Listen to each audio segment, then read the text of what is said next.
Hello everyone, welcome back to the workshop. I'm Roy. And I'm Jessica.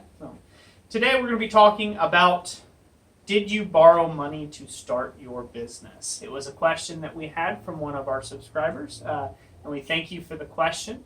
And we thought that this would make a really, just an interesting talking point. So that's right. We know a lot of you guys out there are guys and gals, maybe just starting your own business or considering doing so. And so you might find interesting where we came from and how we got to where we are now. So my wife, as I've said in other videos, she's more the analytical person, the facts and figures, so she will probably correct me a lot if I'm wrong. I embellish a lot, so hey, that's just who I am. I'm a very dramatic person. I think the question comes down to, should you borrow money to start your business? And that's going to become a personal thing on a case-by-case basis, depending on what your business and your demographic needs, or your geological location. I mean, wherever you are on this big, wide rock here, that may be the only option for you to get a start, is to take and borrow money. Us personally, to answer the question directly, we did not borrow money to start our own business. I was working full-time as a heating and air conditioning tech, and bringing home kind of just a standard living wage. Wasn't really, not a whole lot of money extra. If I had $40 or $50 extra a week to put towards something, a hobby or this, or to go out on a date or something like that, that was a lot of money, and that was really a good thing for us. So to answer the question, no, we did not borrow money to start our business, but we certainly understand if that is something that you have to do to get involved or to get into the business based upon, whatever financial criteria is you're meeting there. Yeah, and really, Roy did blacksmithing as a hobby for a couple of years before we decided to make it a full-time business. Yeah. And so 4 years to be exact. So he is allowed to. He bought tools over time, and as they were available, sometimes he could find them on sale or auctions or Craigslist. He even bought his first anvils on Craigslist. Yeah. Now, I'm going to go out on a limb, and now this is just purely my opinion. And I know there's been several other guys who have talked on some of our other business videos and talked about all the different avenues and the things that you got to think about, and shop rent and this and that and what have you. And I have personally never had to deal with those things. Thank God. Apparently it sounds all really complex and overthought. But the thing I would like to pose to you is, if you are just starting into the world of blacksmithing and you want to start a business at it, you have got to realize that that is going to take time to build. To get to where we are at now, where everything is 100% what I make our living off of in this forge, it has taken about 3 years to grow that business. It's taken about 3 years to where we live a very comfortable life now, comfortable enough for us. If you want Ferraris, you probably couldn't live on our salary. But at the same point, we're not driving around hoopties either. And that's where we're at after about 3 years, praise God. We're still here. After the first initial 3 years. We've been doing it a lot longer now, but that's where we were at. It took us about 3 years really to get perfectly set up. I was still doing some HVAC stuff on the side. I'd do some construction work, some drywall, just kind of whatever it took. I was officially doing it full time as a blacksmith, so I was doing probably 90% blacksmithing and probably 10% other stuff. Just to make ends meet, buying, selling, trading, doing, just doing whatever I could to put food on the table. But I suggest, to make the long-winded story short here, I suggest that you hold off on borrowing money. And the reason why I would suggest that you hold off borrowing money, if you can, you don't know what type of artist you want to be. You don't know what products sell well yet. You don't know if you are actually going to be able to keep the lights in the $1,800 a month shop rent business open. you don't know if you're going to be able to do that. That's a lot of stress to put on yourself. That's a lot of stress right at the get-go. And, you know, you can take something that could be an enjoyable process for you and turn it into a very hateful experience where, you know, it's just nothing but sadness when it comes to that. I personally know a few guys who have went this route and folded. And, you know, just they looked like they had it all together. They went out and they leveraged their souls, had brand new trucks, had brand new everything, had the brand new shop, had all the latest, you know, ornamental gear, and couldn't get one sale. For whatever reason or another. That they just didn't strike the right demographic, or maybe they weren't in the right locality, or whatever, a whole host of other reasons. Maybe they, you know, some of them were questionable characters, so maybe people just didn't like them personally. I don't know. I'm not their financial expert when it comes to that. But they lost a lot of money, and it became a big heartbreak moment. And now they're kind of smithing out of their garages, and you know, back to just doing it kind of as a hobby and having to do a day job somewhere else. So you want to avoid having to do that and having a bad financial end. Right. Try to keep your startup costs really low. I mean, Roy started out of a shed that he built out of pallets and scrap metal. Yeah. I think the shed cost me $12 to construct, and that was the nails and the unbelievable amounts of screws that I put it together. Actually, about $12 in caulking and roof tar and stuff, because the metal had a bunch of holes in it from where I just tore it off maniacally off of the barn that it once was attached to. If you want to see that shed, we have a video of it back where we started from when we did shop tours. And we'll put a link to that in the description box down below. You can take a look at the puny little shed that I started in. But we kept costs real low. I started on a Harbor Freight anvil. And 55, like that, I think at that time it was like $65, and that was a big purchase. $65 was a huge purchase. I can blow $65 in an hour now with trying to run the shop that I run. I have a lot of flow that I have to do to keep this place going. And so spending $650 in a day on just shop expenditures that happens. It's some days that's just not uncommon. I don't do that all the time, but then there's just some days I'm out of this, that will have you, and other companies, they're not friendly when you have to come through their door and buy bottle gases and things like that. You know, they're gonna like, oh, we got you. Been waiting on you all month. So you know those things do come due. And paying a loan off that maybe you're spending $400 or $500 a month on this loan that you got to run this business, that's a lot of S hooks. That's a lot of horseshoe nail hooks. That's a lot of steak turners and flippers and squirrel cookers and pot racks and artwork and stuff. And that's why we try so much. We encourage you all to start with what you have. Even if that's in your garage, and just start making something. And you can start an online store right now. You don't have to have a fancy shop to start an online store. I mean, you really don't. Roy was working in a little 6x10 shed, and I don't know, you made at least 30 different items that we put in our store back then to start with. So you can start with what you have and build up over time. It doesn't have to be an all-in or all-out thing. You can allow it to build. Yeah, and there'll be another link in the description. If you're watching this in the future, there will be, obviously you will be, you're not watching it in real time, but that was redundant. The point is, there will be a link in the description down below on my video on Stop Overthinking It.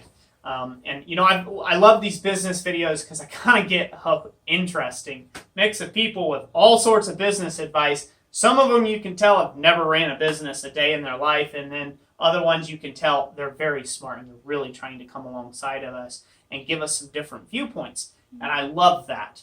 But with the Stop Overthinking It video, some of the stuff that I touched on in that is kind of like what she's saying. You don't have to have this magically huge shop with this ginormous power hammer, with this ginormous press, and you've got to have all this hundreds and thousands of dollars of equipment to take and start making money at blacksmithing. You don't have to do that. What you have to realize is that you are at a certain level. You want to be here, but you're here.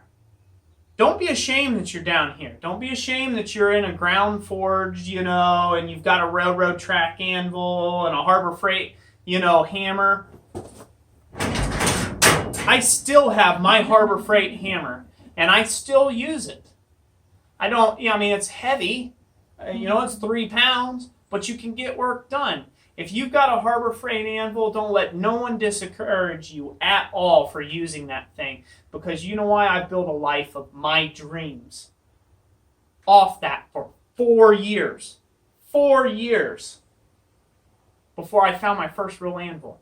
And I spent an entire week's paycheck on that anvil. An entire week's paycheck. That was crazy for us. We literally said we're going to eat nothing but soup beans this week so you can afford this anvil. It's time. And I bought it. And I drove all the way to Kentucky at like midnight. And that was like, I got there at like 3 a.m. at this guy's house. He thought I was crazy. Almost shot me. But, I got my anvil, darn it. No one snuck it out from underneath me, You just had to get it. You knew it wasn't going to last long. Yeah, but those things matter. Start where you're at now. So if you're at this level, do the ironwork that's at this level and dream about where you're going. When you start making some of those sales, say, hey, I'm gonna buy that better angle grinder, and I'm gonna be able to do this a little bit quicker. And then, hey, man, I just sold 5 of this thing. You know what? I think it's time for me to upgrade my ground forge. Maybe I'm going to do a brake drum this time. I'm going to go get me a Harbor Freight welder. I started with a Harbor Freight welder. I started with a Harbor Freight stick welder, and that thing couldn't stick 2 pieces of sheet metal together to save my life with it. Partly I was a crappy welder, and I could use it now a lot better. I'm all self-taught, so I'm respect to all of you welders out there. You guys are awesome. And give me whatever information you need if you see me doing something stupid with my welder currently, because I'm still self-taught. But I started with very cheap, very junky tooling, very laughable setup. And slowly but surely, I kept building the business. I sold more and more items, more and more things. I slowly built up over time. At one point, I had a buddy. He had, his dad's garage. I got to give him a shout out. His name is Richie, and great guy. He's a great friend of mine. And he come alongside me, and he had a shop that had kind of a proper welder, and it helped me build some much needed tooling in the shop that I just couldn't get done with my little welder. And he had some kind of grinders and some cutting things, and it really helped me through that little bit. So maybe you can pair up with somebody. Maybe you could tag team it. Maybe there's a guy who lives close by. You'd be surprised that maybe he has a fab shop, maybe he has a weld shop, and maybe you can rent for maybe $20 a month or something, like, or 30, or who knows what you guys work out. You can just ask him, like, hey, can I have a little bit of shop time? I need to cut off some pieces, and I just don't have the equipment. And you would be surprised the heart of guys out there that respect that you want to do an honest day's worth of work. Even with this cheap and as crappy equipment that you have, don't let that impede you. I feel that if you feel that you have to really borrow money to start a business, I think you're overthinking it. I think you're trying to spend too much money and be at a level that you're not ready to play at yet. Like I said, if you think $400 spending on an anvil is expensive, imagine spending $400 in one day on stuff that is just consumables. Just consumables. Like, you're literally not getting any value out of this other than a week's worth of work. You think $400 for an anvil is expensive, you'll be like, oh my God, I can't believe I have to spend this much. Mm-hmm. There's been some months where we've had to spend $2,000 or $3,000 on consumables and steel and copper and you name it, tooling, or something breaks, and you've got that critical deadline in that job, and that just freaks most people out. Like, holy cow, how could you ever spend that much? But you get comfortable, you get really used to having to spend money. So be thankful and be faithful with those little things. Yep. And they will slowly lead to more. They will. You just have to stay at it. And then, you know, that's my encouragement. I know it was supposed to be about did we borrow money. I'm pretty sure we answered the question very well. Yeah. But, you know, maybe before we go, maybe there's some real quick tips, Jess, that you can give them, you know, about the finance end, you know, when they're looking at their finances, how they could better look at those and perceive them online. Yeah. Well, it definitely helps if you set for yourself what your minimum personal budget is. So that way you know that if you're trying to meet either a percentage of that right now with your blacksmithing business as it grows, or if you're just getting to the point where you can go full time at it, you know, you need to have definitely a minimum line that you're needing to make for your personal budget, which is stuff like your rent, your electricity, phone bill, You know, car tax insurance. guy. Yeah. Yeah, you know, whatever's concerning you most right now. Maybe you got Tito on your front doorstep getting ready to break your legs, you know. You might want to pay that guy, you know, one of those sort of things. And so your minimum that you need to make, you're going to go ahead and leave out things that are frivolous for you. That may be eating out, that may be cable, or just some things like that, because you need to know that if you have a really tough time at one particular month making money in the shop, that you will at least have your basics covered for your personal budget, but you cannot cut all the money from your shop altogether. You still have to have materials.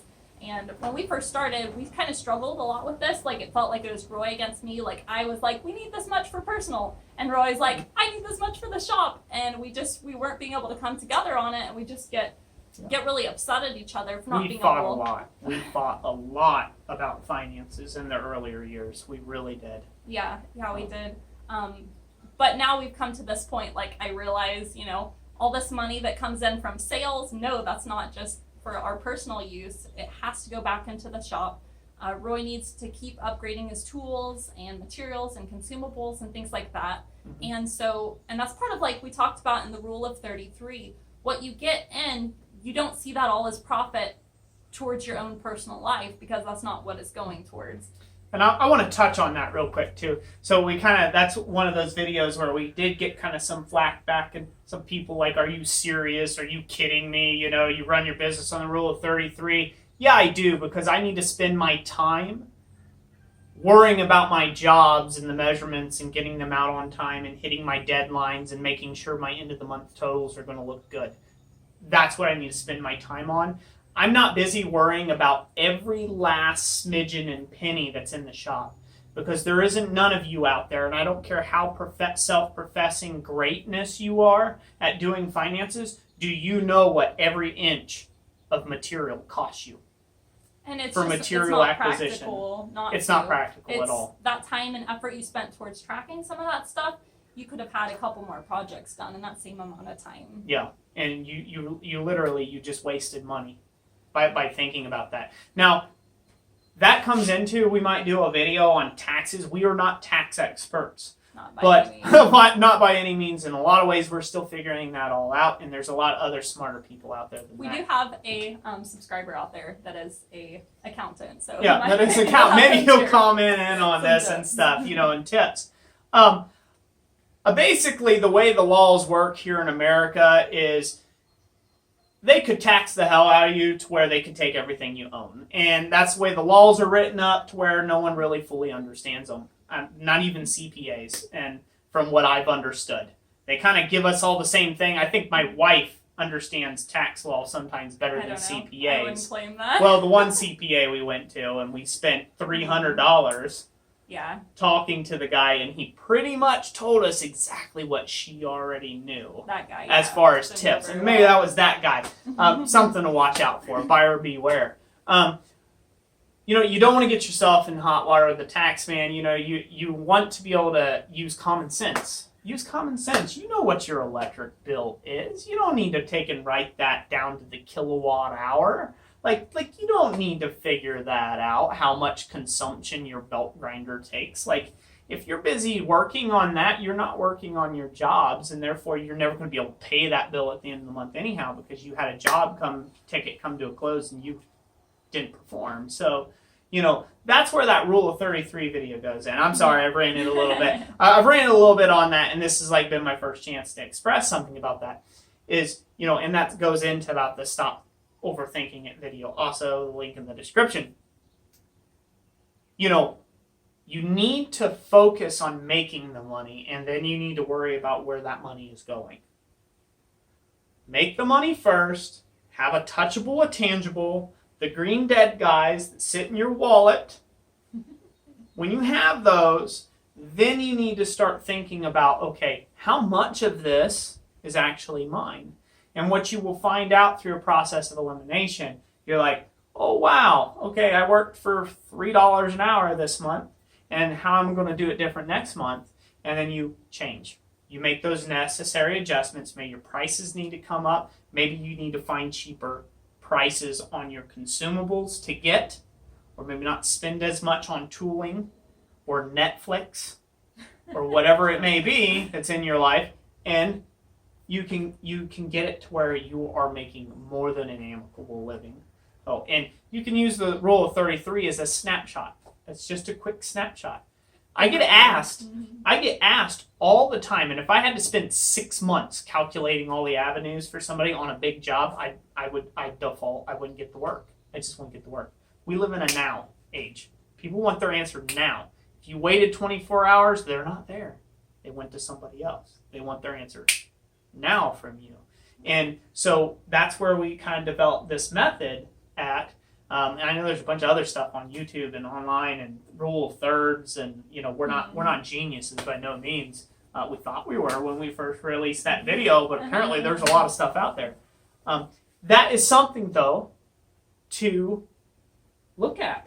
You have to be able to say something in an instant. I mean, how do you feel? What do you see with customers and quotes? Yeah, definitely. You want to get back with them within the first 24 hours. And a lot of times how I come up with the pricing, like if I'm trying to price out something and Roy's not around, I just base it on what we sold for in the past, and like comparatively, is this larger or smaller than one of the items we've sold before?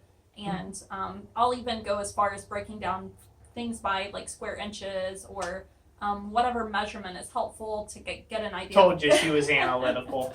To get an idea of the cost per a specific type of measurement.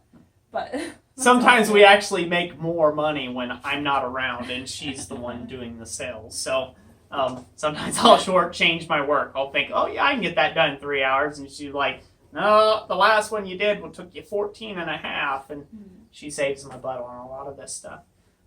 But yeah, so, I would suggest for you not to start borrowing money for your business, because that's just people you have to pay back, and you need to put money in your own pocket and feed yourself and feed your family. We didn't borrow money to start. We don't recommend anybody else to. We certainly understand if that's your situation, wherever you're at in life. I know a bunch of other guys who have had success too, who borrowed money. They got a big retail location. They got a super huge job. It paid off for the location. It paid off their loan, and it just did everything, and everything worked out great. But those stories have been few and far between, as blacksmiths are not as regular as maybe an ornamental fab shop or a welding garage or something like that. So it's a little harder to gauge stats on that. And we live in obscurity. Blacksmiths live in obscurity. You ask a blacksmith, I think we are probably the most forthcoming online about our finances and about how to do finance and things of blacksmithing. A lot of stuff. I kind of got a lot of the same things that you guys have been telling me in the comment sections when I got in blacksmithing. I've got everything from, oh no, you can't make money in a blacksmith anymore. You missed that boat by 15 years. I had other guys take and tell me, like, oh no, you definitely don't want to do craft shows or venues. I started craft shows and venues, and ultimately. Or selling online's a headache. Yeah, selling online's a headache. That was that person's opinion. It was his personal opinion, and just because he put one photo up and nothing ever sold for him, and he was unsuccessful at it, now he goes around and tells everybody else, absolutely not, don't do it. You'll ruin yourself as a human being. And so, there's a lot out there. There's a lot of misinformation. We hope you guys are finding these videos helpful on the subject of business. You know, I'm going to shut up now officially. Now that you've listened to me. All right, well then I will close. We hope you guys have a wonderful day. We'll catch you on the next one. We'll see you later, guys. Thanks for watching.